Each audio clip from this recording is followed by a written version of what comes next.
Hey, welcome to A Foreigner in the Philippines. Well, we've had a day of doing without water, mostly yesterday, and we did have some good tips from subscribers. Thank you Wayne in particular. I say Wayne because he was the one who said what you need is a flow switch. Now let me tell you what has happened.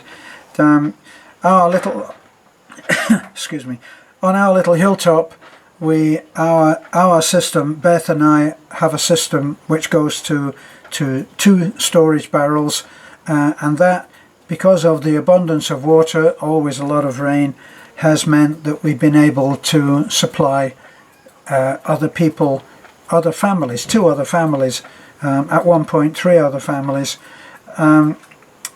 by virtue of the fact that there's an abundance of water.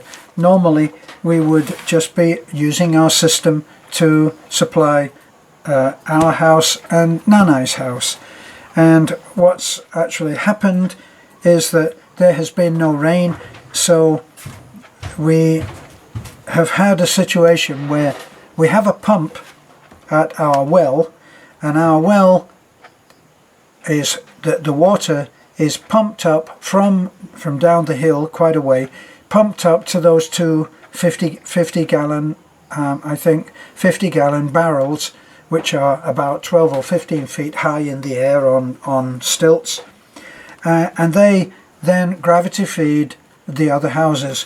Well, what's been happening is that the pump has been working when there's no water in the well. And what that has done is a pump with no water running through it, sooner or later will just burn out. And the reason for that is that when we switch the pump on and off, people, us included, and Nanai and the other 2 families, Lena and Bibi's family, there's no water coming out of that. None of us are getting any water. Now, when the pump is switched on and there's water in the well, it pumps it up to the barrels. Now, the problem now is that when people are under siege, in other words, they see that water is coming out, well, let's get some water stored now, because it's going to be turned off. They're not thinking through the fact that there's only so much water can come into the well in order to be pumped up. So what they do is they fill barrels. Well, there's only 2 barrels in the first place, so very quickly the well is run dry. And then if we don't get to the switch, then the motor, the pump, eventually will burn out, and that's what's happened. It's burned out. Back to our friend Wayne, who gave us a good tip. He said what you need is a flow switch.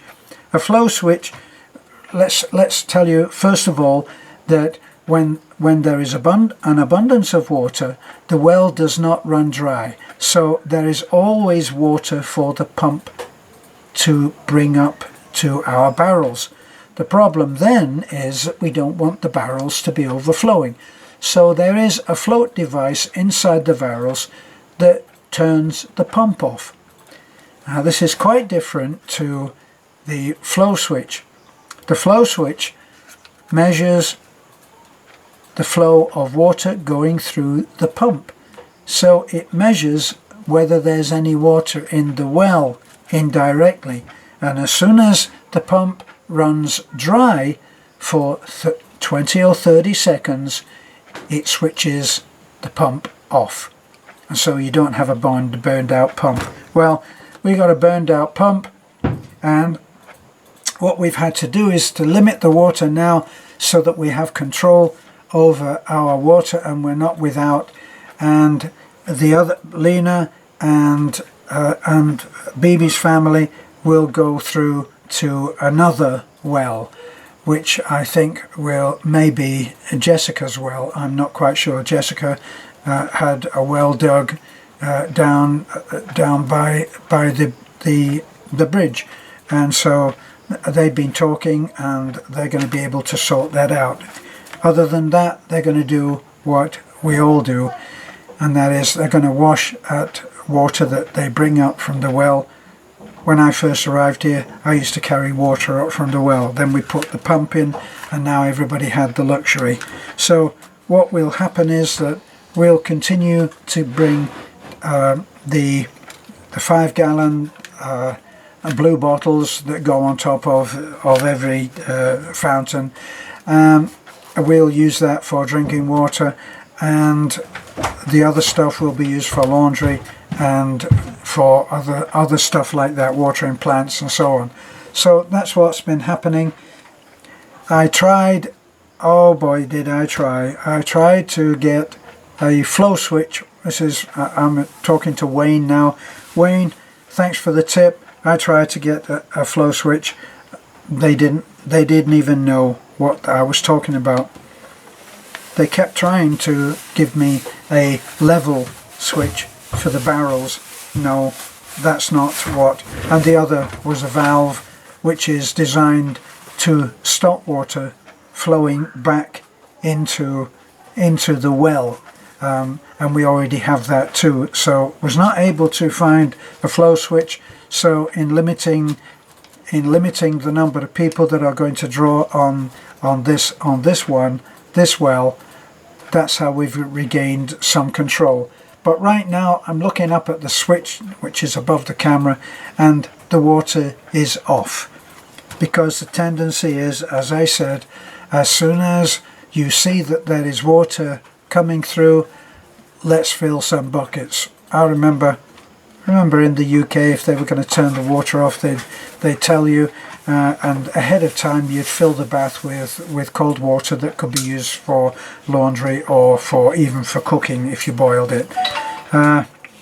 We are now hopeful that with all of the rain that is falling, we'll be able to have a good supply of water. But of course, in the meantime, we've had that well cleaned.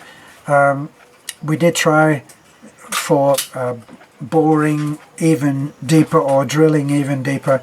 That's not going to happen. Apparently it's what's called live rock, living rock, and it's extremely hard, and for digging by hand it's a no-no. So that's been our day today, getting back the water, and right now we do have water, happily.